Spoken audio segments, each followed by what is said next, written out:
With limited resources and a house full of hungry mouths to feed, American families had to get their creative flows on and come up with various recipes that could fit into their lower income budget, since the world wasn't doing them any favors. But before we get too political, let's see some of the foods that people ate growing up in lower income households. We are going to start by traveling back to World War II America. One of the most famous dishes was onions stuffed with grape nuts. Let me give you a bit of a backstory. Veggies were widely available in the USA since they couldn't be shipped. I mean, you could try, but you would end up with tons of rotten tomatoes. No pun intended. People were encouraged to grow their own fruits and veggies so that more factory space could be freed for military use. One of the most easily grown vegetables was onions. They were easy to grow plus easy to prepare, the perfect combo. People soon started coming up with different recipes that included onions as the main food. One of the most popular ways of preparing onions was stuffing them. Around the same time, grape nuts became quite popular. They were the most basic and generic cereal. Bland, some would even dare say tasteless, and on top of that, contained neither grapes or nuts. So if you combine the strong taste of onions with a crunchy, tasteless cereal, you will get yourself one of the most popular dishes of the early 20th century. Staying in the midst of war, we'll be moving on to bubble and squeak. Bubble and squeak wasn't a specific recipe or a specific food, it was more like whatever you could find in the house. However, it did have one necessity, and that was mashed potatoes. Here's a quick history lesson for you. Not all foods were equally available and accessible at that time. Milk, eggs, and butter, for example, were hard to come by, so you won't be hearing about many cake recipes in this video. But potatoes at the time were easily grown, so they were widely available. Hence, a lot of recipes of that time included potatoes in one form or another. Bubble and squeak was basically mashed potatoes plus anything and everything you could scramble in the house. It was a perfect odds and ends put-together meal. In the hard times of war, there wasn't any space left for throwing out leftovers, so this dish was perfect for finding new ways to utilize what you have left in the kitchen. I know I said just a few seconds ago that you won't be hearing about many cake recipes, but I didn't say none. I've got something up my sleeve for all of you with a sweet tooth, so listen up. Sponge cake. Interestingly enough, sponge cake has been around since the Renaissance times. The ingredients are pretty typical if we are looking at it from today's standpoint. Flour, sugar, butter, and eggs. Pretty standard, right? Wrong. Those ingredients were hard to come by, so people had to make the cake without eggs and use margarine instead of butter. It wasn't as fluffy as we make it today, but hey, having cake in those times was already a bit of a luxury. Now we're traveling through time again, into the post-war era. The time when you would think that people's living standards would drastically change, but you would be wrong. Yes, the war was over, but the battles of everyday life continued. One of those battles was the one with food. Let's take a look at what one nuclear family ate on a daily basis in the post-war times. Let's start with breakfast. One of the most famous breakfast dishes, if we could call it that, was cereals. Cereals gained popularity easily and rapidly, with the kids and with their parents. It was an easy breakfast, no preparation included, and it came with a prize in the box. The parts of society that were extremely poor and couldn't afford milk ate cereals with just plain water. Cereals were heavily promoted as a healthy breakfast, but those myths were suspended quite fast. They are popular in today's day and age also, but not even as close as they once were. Moving on from breakfasts, but not completely. Next up, we have the most popular of all, the meatloaf. Here's a fact you never thought you needed. Meatloaves date to 5th century Europe. They came to the USA as a breakfast food in the 1870s, believe it or not. Let's not kid ourselves, the times were rough, people couldn't completely let go of their saving habits, and they were still trying to make the most out of what they had. This dish allowed them to do so while managing to stretch the family food budget. They could mix the meat with what they had in the kitchen and by that increase the nutritional value of the dish. Mix meat with breadcrumbs, cereals, and eggs, and you've got yourself quite a delicious lunch if you ask me. And now, the dish that stood the test of time and is still made all across the USA, the casserole. Casseroles are the perfect, convenient, cheap, and easy-to-prepare lunch. Just mix all the ingredients into a pan, put it in the oven, and voila! You've got yourself a lunch. This dish was perfect because you could use old veggies and leftovers and avoid the guilt of throwing out food. Plus, it was amazing for first-time moms because it didn't require any culinary skills or a long preparation time. Casseroles are still popular to this day and mainly for the same reasons. It is also a dish that is easily adaptable to anyone's food preferences. Whether you're vegan or a meat lover, a nice oven-baked casserole is the dish for you. It's a nice lunch that gathers a family around the dinner table in a matter of seconds. Moving on to something a bit more slimy. Spam, spiced ham.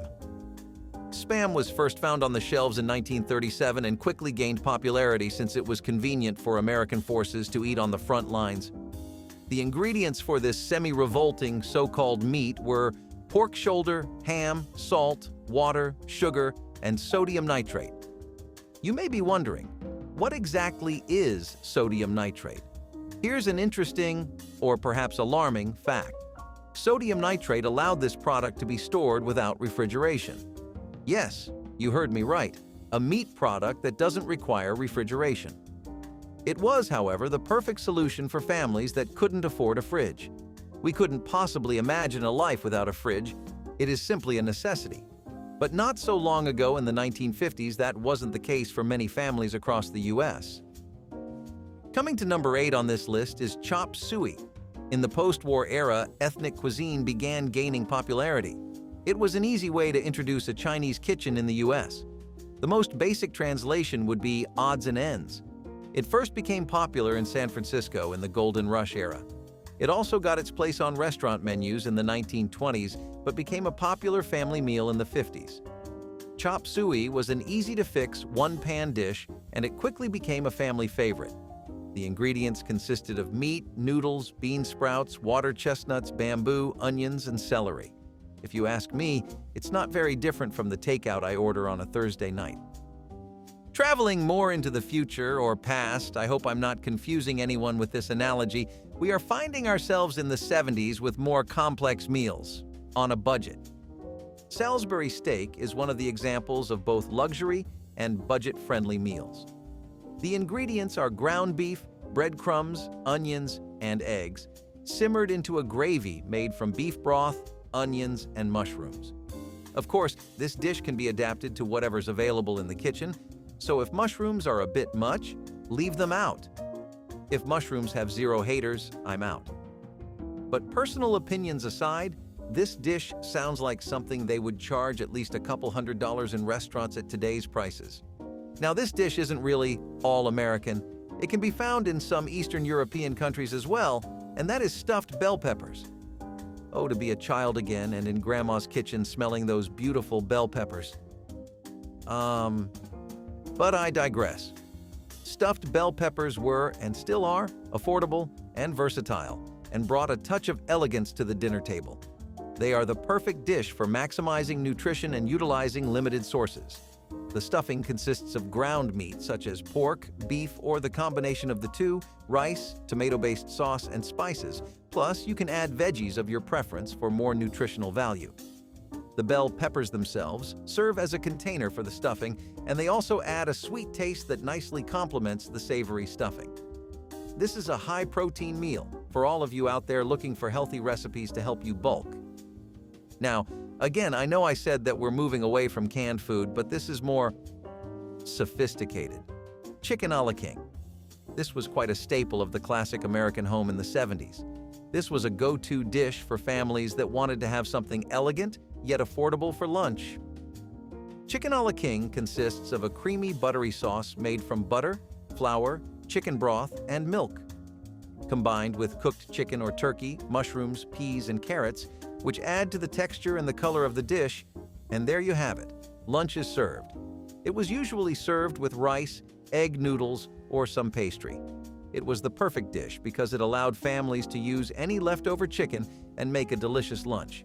Chicken a la king was also perfect for stretching ingredients in tough financial times. It was economical and adaptable plus cheap. What more is there? Moving on to more complex and refined foods. we have beef stroganoff. This dish stems from Russia, but it became widely popular in the US in the 70s. It was budget-friendly, but with rich and deep flavors. It consists of strips of beef sautéed with onions and mushrooms. The creamy sauce was made from sour cream, broth, and mustard. Families bought less expensive meat and still managed to have a nice rich meal without spending a lot of money. The most important thing with beef stroganoff was the preparation. You had to cook the beef quickly over high heat so that it lets out all of its juices. When the meat is cooked, you take it out of the pan and pour the broth into the pan so it collects all of the leftover juices and bits. Then you sauté the mushrooms and onions in that same pan. I don't know about you, but my mouth just started watering. The sauce could be thickened with flour and butter, which made it more creamy. And in the end, the cherry on top, or in this case, the cream on top, the sour cream is added. And there you go, a meal that would nowadays cost you hundreds of dollars, euros, in restaurants, made on a budget.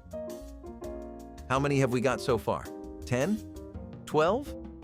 Oh, okay. Coming in on number 13, we have goulash. Again, a dish that has its variants all over the world. Goulash is the perfect blend of Eastern European and American cuisine. One of the go-to dishes for when you want a good meal stretch, something affordable, versatile, and economical, yet so delicious. The ingredients for this magnificent dish are ground beef, macaroni, seasoning of choice, onions, garlic, tomatoes, or tomato sauce, depending on the preference. You could also find some recipes that call for corn and/or bell peppers, but that is optional. It was the favorite comfort dish, easily prepared and perfect for big families. Adding pasta to the meat was a good and economical choice, adding to the flavor and serving, no pun intended, as an economical filler. Finally, we are back to the future, or present. I am confusing myself with this. With these 7 recipes, we'll show that you can eat healthy and on a budget. Firstly, we have a vegetable stir-fry.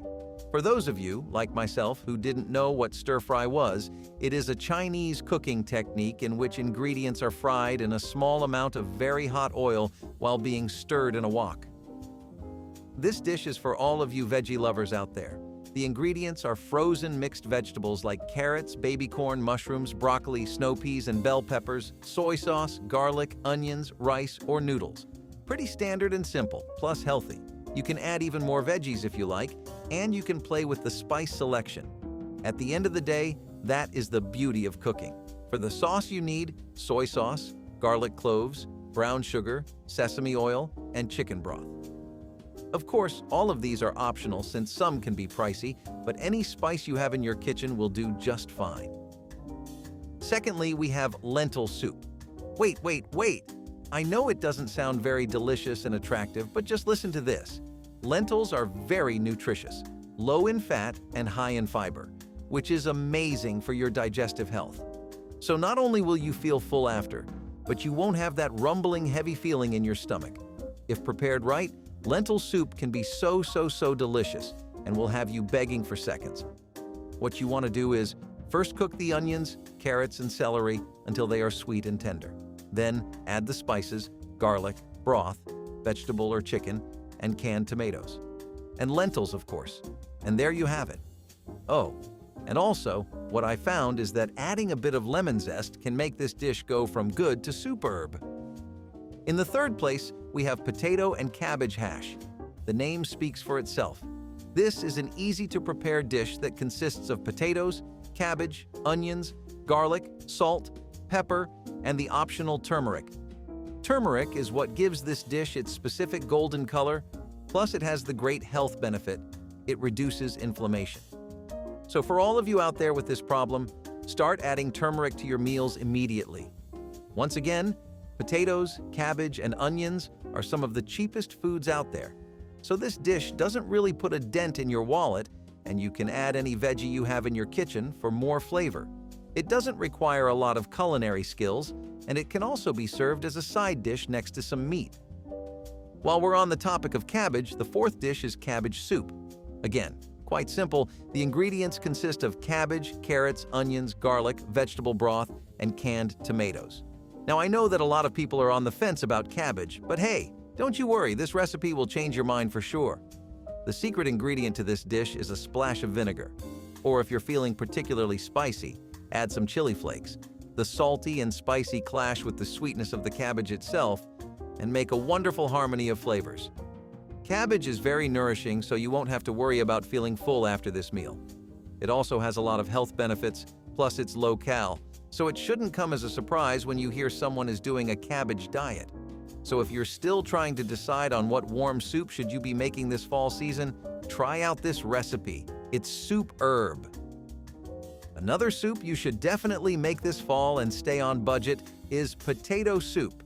This is for all you creamy soup lovers. Listen up. What you need is potatoes, of course, onion, garlic, vegetable broth, milk or cream. Now, milk and cream are optional, but they add to the creaminess of the soup.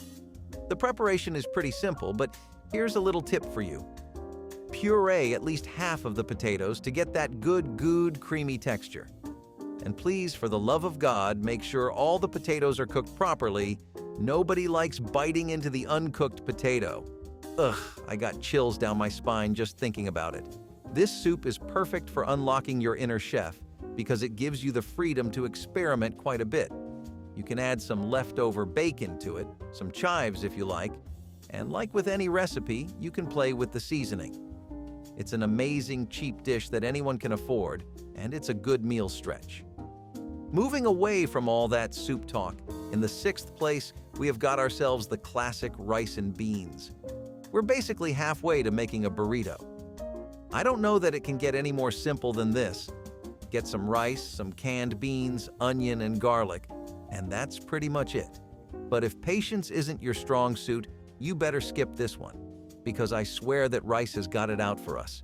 You cook, and you add more and more water, but it just seems like a never-ending loop. Until it's finally cooked, but oh well, would you look at that? You cooked it too much. If, however, you do have the patience or that masterful skill of cooking rice, this one is perfect for you. And last, but certainly not least, cornbread. The ultimate favorite, at least in my opinion. This dish is widely popular and you can find variations of it all around the world, especially in Eastern Europe.